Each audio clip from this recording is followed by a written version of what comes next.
Hello and welcome back. We'll continue with our playlist on Numpy.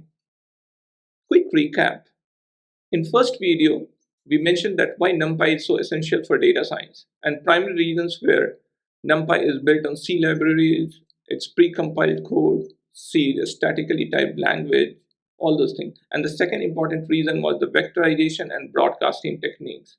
Today, we are going to take a deeper look at how the arithmetic operation works in case of NumPy, using the techniques of vectorization, broadcasting, and which completely eliminated the need for loop. And that's one of the reasons why NumPy is so faster if you take into consideration over Python list, for example. Let's start. So first thing first, we are importing NumPy library as NP and the timeit library to calculate the executed time as timeit. Okay. The next thing which we are going to do is this. Let's see the first line. The first thing is np.random.randint. What I'm going to do, I'm asking NumPy to return me an array with random number generating between 1 and 100. And what should be the size of that array? It should be 1 million. Just a side note, Python understands this underscore, so it will take it as a very valid entry. It's the same thing as this particular thing. It's just more readable. Okay, after 3 zeros, if I put an underscore, I know this is 1 million record. Okay, and I'm also defining two numpy arrays, empty numpy arrays, just to store my output values, right, for the loop and for the vectorization technique. And it will be of the same length. Okay, simple. So I'm defining first an array which is values size 1 million generated randomly between 1 to 100 of a number taken between 1 to 100. Let me run that. I ran it. The first thing, the looping. What I'm going to do is all the values inside all the elements inside values, I'm just squaring it. This is what I'm doing to the power of 2, right? And I'm storing where in my output loop. The output array which I created empty for looping, right? All I'm going to do is this. Let me run it and see that how much time it takes. So the time it shows that it took 266 milliseconds on an average. Okay. Now friends, we know that the time it doesn't execute, it actually simulates. So if we have to execute, then you have to run it one more time and we execute it. Okay. So by and large, on an average, 266 milliseconds were taken for this particular operation using a loop construct. Okay. Now let's see how much time it takes using our NumPy arithmetic operations. We also call it universal functions or ufuncs, right? That's a funny name, but remember it is the arithmetic operations. Okay. Now in arithmetic operation, we know that we have seen previously that we can do these operations if we have to do exponentiation of each element. We do not have to do loop. We can do vectorization, we can do broadcasting, and we can multiply, divide, exponentiate between an array and an array, between an array and a scalar and everything, right?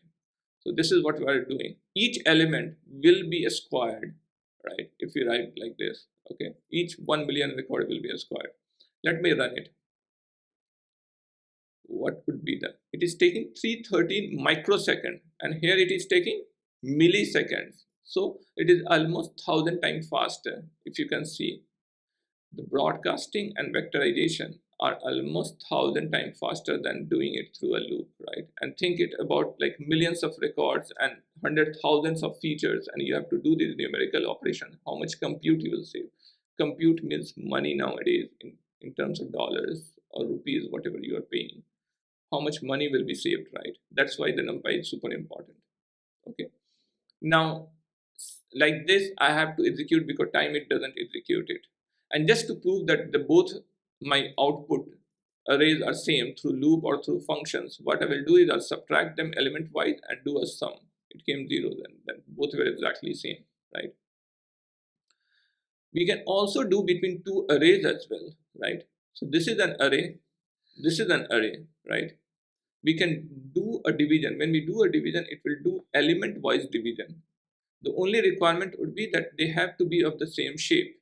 When we do np a range 5, what is the value of this? Like 0, 1, 2, 3, 4, right? Over here, starting from 1, go all the way till 6, but stop before 6. So 1, 2, 3, 4, 5. That means What we are doing? We are dividing 0, 1, 2, 3, 4 by 1, 2, 3, 4, 5, right? Okay. And when we divide this, this works. Let me just do this, maybe 1, 7. What do you think, friends, will happen over here? Will it throw an exception or will it do? It will throw an exception. Why it is throwing exception? Because these sizes should match, the shapes of these two should match, so that we can do element wise division. If it doesn't match, we will not be able to do. Okay. Ultimately, the key takeaway from all this is the vectorization broadcasting is much slow, much faster, or the time taken is much smaller than with the loop, right?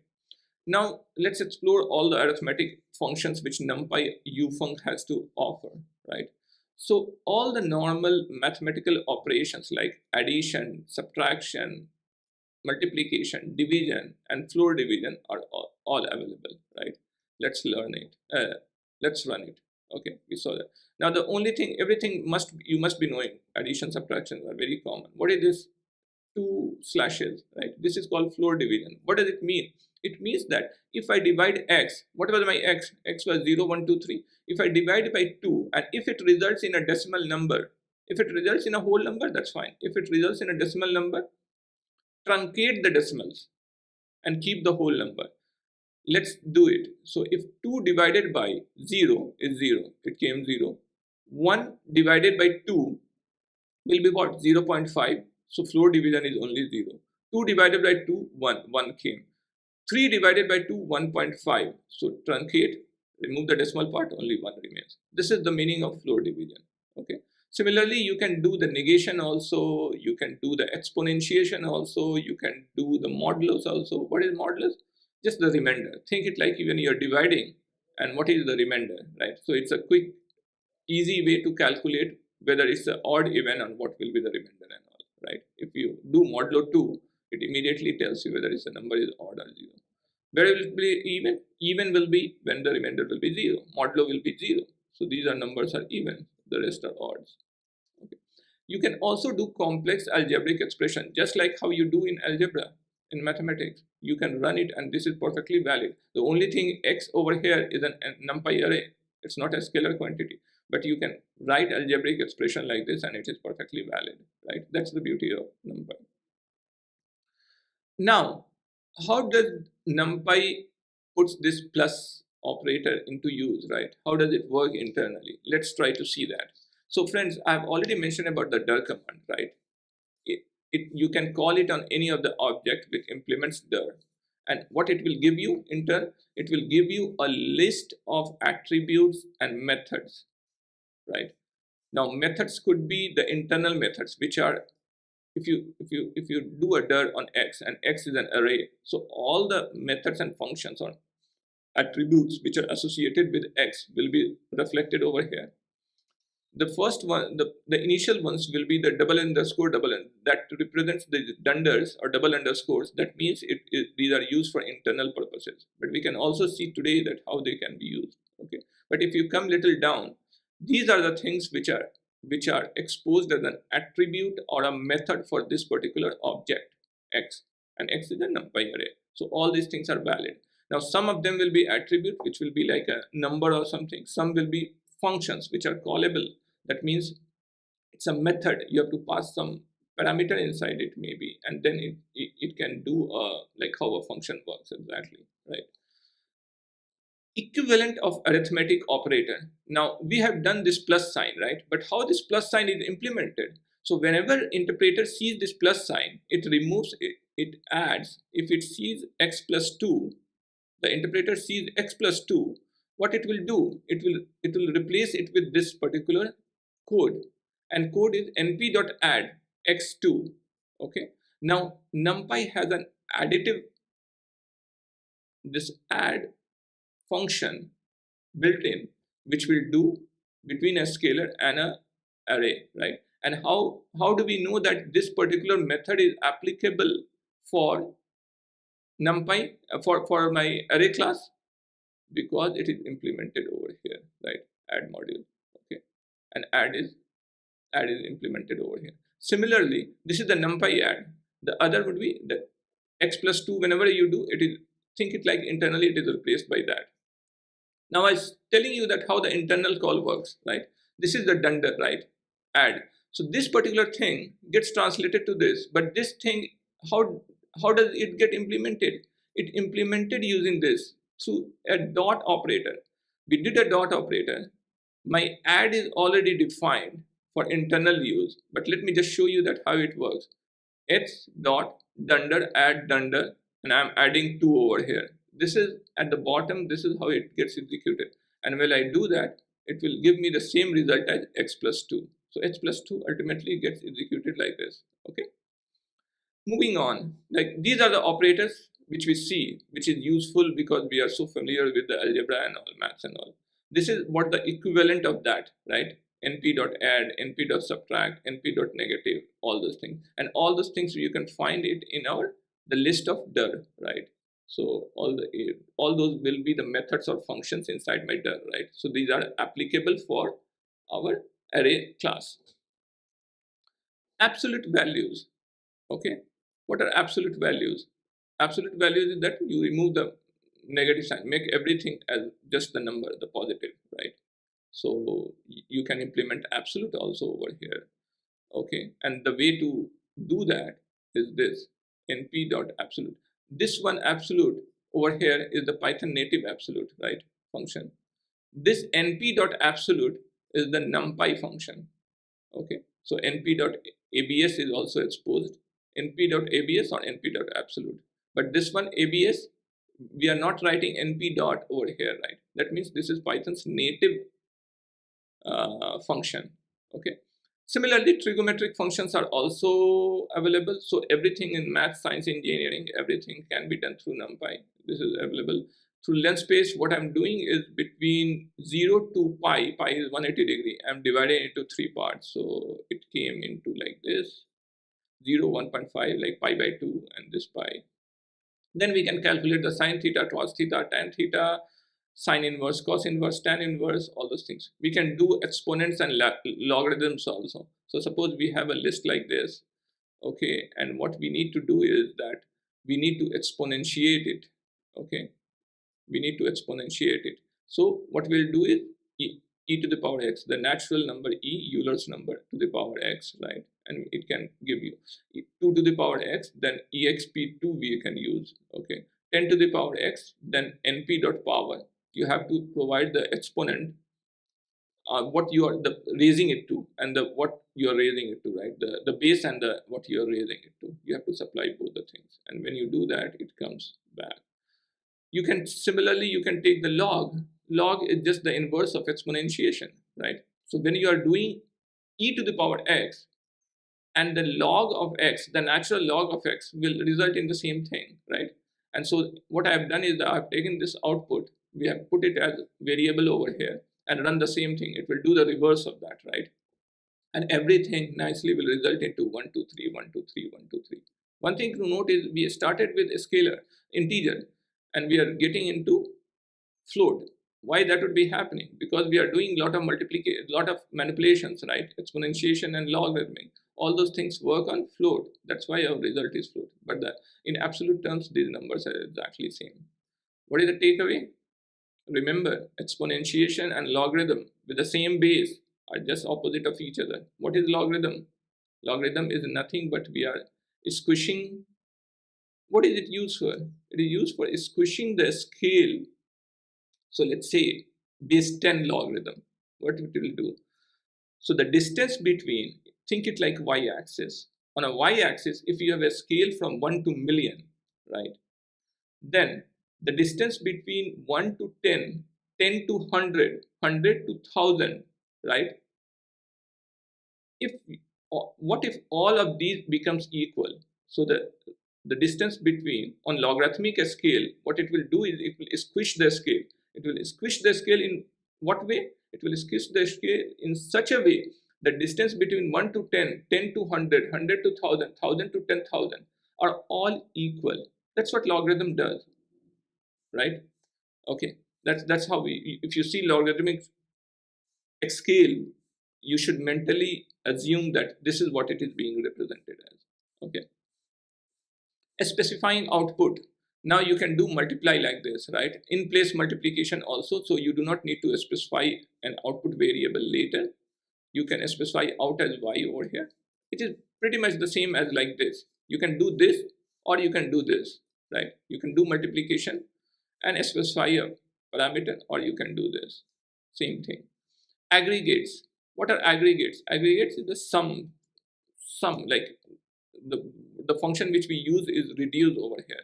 So if you do, I'm defining an array np.arange, so it will be 1 2 3 4 5 print x 1 2 3 4 5. What is I'm doing? I'm doing an add, and then I'm not passing any scalar or array over there. I'm asking it to reduce x. Why? What will mean by reducing x? Reducing x means that do the add operation on all these. When we do the add operation, 1 plus 2 plus 3 plus 4 plus 5 becomes 15. That's the meaning of reduce. Similarly, we can call reduce and multiply also. Or what will happen? 1 into 2 into 3 into 4 into 5 becomes 120. You can call the reduce and multiplication also. Cumulative addition. You can reduce was reduce into one scalar quantity. Accumulate this, you calculate the cumulative, the interim one also. What will become? 1 plus 2, 3, 3 plus 3, 6, 6 plus 4, 10, 10 plus 5, 15. So this is another function, accumulate. Similarly, you can run accumulate on multiplication also, and it will give. Now, dot product and matrix multiplication, very important, right? Numpy is built for all we use in machine learning and deep learning. Numpy is doing dot products and matrix multiplication, right? So it's super important. Let's see. I defined again array like arange 1 6, y arange 6 11. What will be the value? 1 2 3 4 5. Over here 6 7 8 9 10, right? What I'm trying to do is let's see x. Okay, I ran this 1 2 3 5 x shape. It's a one-dimensional vector, 1D vector, right? 1D array. Y shape, 1D array of same size, right? What I will do a np dot xy. I'm doing a dot product. Dot product is a scalar quantity. What will become? Dot product become a scalar quantity. What is the dot product? Dot product is like you are multiplying each element by each element and adding it. That's the dot product, right? So in case of your linear algebra or something, you must have seen that vector v1 dot vector v2, right? The similarity scores and all. This is what boils down to. So this is how it is calculated in Numpy. Now let me reshape this. Now I reshaped into a two-dimensional array of size 1 5. 1 row, 5 columns. 1 row, 5 columns. Again over here, y, I did the reshape into 5 into 1. 5 rows, 1 column. Correct? Then I did the np dot dot and on the reshaped, right? On the reshaped one. What is happening over here? When I ran np dot dot and reshape, it is giving me this big matrix. Over here, np dot dot on a one-dimensional vector or one-dimensional array was giving me a scalar quantity. What's going on over here? Here, this was one-dimensional. So the dot product of one-dimensional vectors are always a scalar quantity. But the dot product of matrices or two-dimensional or multi-dimensional will always be a multi-dimensional array. Okay, this is the key takeaway.